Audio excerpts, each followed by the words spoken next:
Jadi sebelumnya sudah ada kerjasama, tapi biasalah ada kendala sana sini. Jadi dengan ditanganinya nota kesepahaman ini harusnya ke depan akan lebih lancar lagi.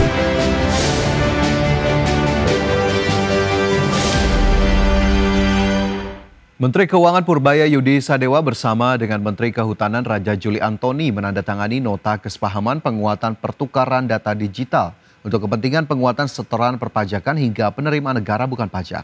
Salah satu fokus utama dalam kerjasama ini penguatan sistem informasi mineral dan batubara atau Simbara.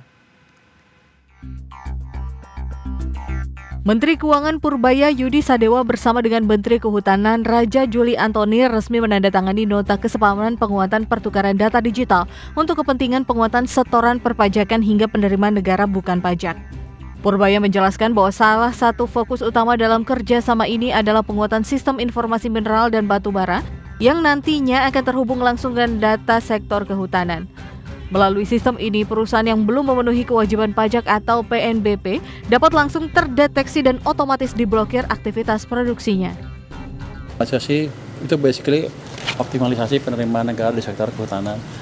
Beliau yang lebih ngerti daripada saya. Terus ada nanti penguatan basis pajak dan kepatuhan fiskal dan lain-lain. Nanti data fiskal juga keakuratannya akan kita ditingkatkan dengan kerjasama yang lebih erat.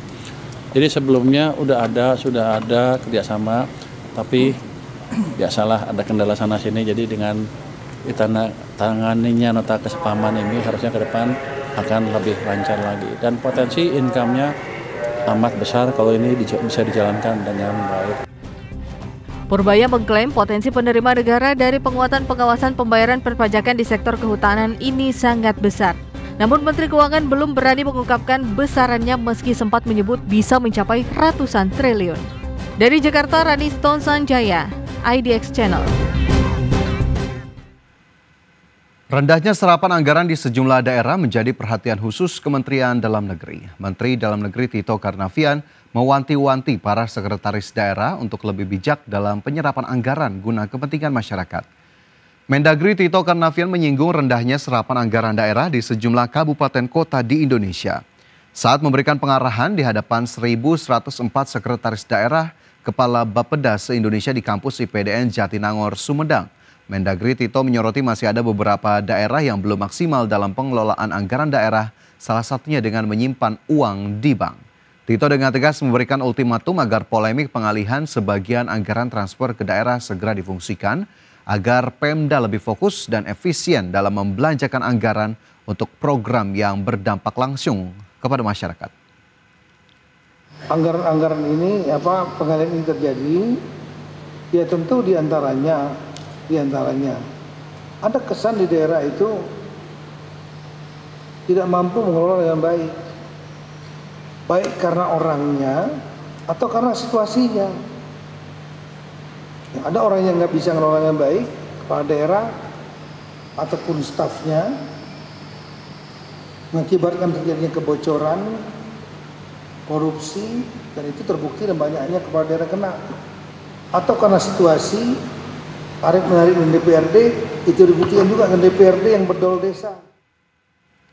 Menteri Perumahan dan Kawasan Permukiman Marwarar Sirait memastikan pemerintah keringanan bagi masyarakat berpenghasilan rendah dalam program Rumah Rakyat tahun ini. 2 diantaranya adalah pembebasan biaya perolehan hak atas tanah dan bangunan dan persetujuan bangunan gedung. Marwarar menjelaskan program rumah subsidi tahun ini menjadi yang terbesar dalam sejarah dengan total 350.000 unit. Adapun sejak Januari hingga pertengahan Oktober sudah lebih dari 208.000 rumah yang diserahkan kepada penerima manfaat. Selain bebas BPHTB dan PBG, program tersebut juga menawarkan bunga kredit yang disubsidi 5% per tahun dan uang muka hanya 1%. Harga rumah subsidi pun tergolong terjangkau, berkisar 166 juta rupiah dengan luas tanah 60 meter persegi. Yaitu membuat MBR, rakyat yang MBR itu masyarakat berpenghasilan rendah, itu supaya BPHTB, biaya perolehan tanah bangunannya yang tadinya bayar jadi gratis. Kemudian juga PBG-nya, persetujuan bangunan gedung, dulu namanya IMB, sekarang namanya PBG, itu juga sudah gratis, itu berjalan dan dimonitor, dibantu oleh Bapak Mendagri. Jadi para bupati, wali kota juga. Pertama, pemirsa, pemerintah optimistis perekonomian Indonesia mampu mencapai target pertumbuhan 5,2% pada tahun 2025. Pemerintah meyakini kinerja ekonomi nasional yang ditopang aktivitas domestik masih menunjukkan ketahanan yang kuat di tengah tekanan global. Pemerintah optimistis perekonomian Indonesia mampu mencapai target pertumbuhan 5,2% pada tahun 2025 sebagaimana tertuang dalam asumsi makro APBN 2025. Menurut Deputi Pengelolaan dan Pengembangan Usaha BUMN Kementerian Koordinator Bidang Perekonomian Ferry Irawan, kinerja ekonomi nasional hingga pertengahan tahun masih menunjukkan ketahanan yang kuat di tengah tekanan global.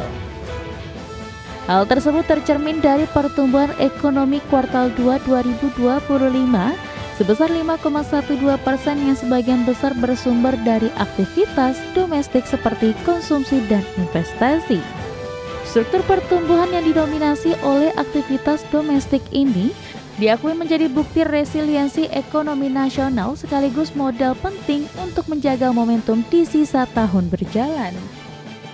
Dengan berbagai kebijakan yang kita lakukan, mudah-mudahan nanti di kuartal ketiga maupun nanti di kuartal keempat itu kita bisa tetap berakselerasi sehingga target pertumbuhan di APBN 2025 itu bisa kita capai di 5,2%. Ferry menegaskan akselerasi pertumbuhan di semester 2 2025 menjadi fokus utama pemerintah agar target yang telah ditetapkan dalam APBN bisa terwujud. Dari Jakarta, Tim Liputan IDEX Channel. Direktur Eksekutif Institute for Development of Economics and Finance atau INDEF, Esther Sri Astuti menilai kondisi ekonomi global saat ini masih mengkhawatirkan dan mendorong Indonesia berada dalam pusaran ketidakpastian tersebut. Melihat kondisi tersebut, Esther berharap Indonesia bisa menghadapi ketidakpastian global dengan menjaga ketahanan ekonomi domestik, agar ketika dunia bergejolak, ekonomi Indonesia tetap kuat dan bisa tetap tumbuh. Pemerintah juga diharapkan bisa membangun kolaborasi kuat dengan berbagai stakeholder dalam mendorong perekonomian domestik, khususnya pihak swasta. Menurut Esther, peran swasta sangat krusial untuk resiliensi ekonomi. Dengan banyaknya keterlibatan swasta dalam berbagai program strategis pemerintah, roda ekonomi domestik diyakini bisa berjalan dengan baik. Di tengah pusaran ketidakpastian global, ada konflik geopolitik, ada perang dagang, ada fluktuasi harga komoditas yang tantangannya memang nyata. Di sini perubahan itu harus kita hadapi, mau tidak mau dan suka tidak suka. Namun di tengah perubahan dan ketidakpastian global, saya yakin bahwa kita juga bisa mendapatkan peluang.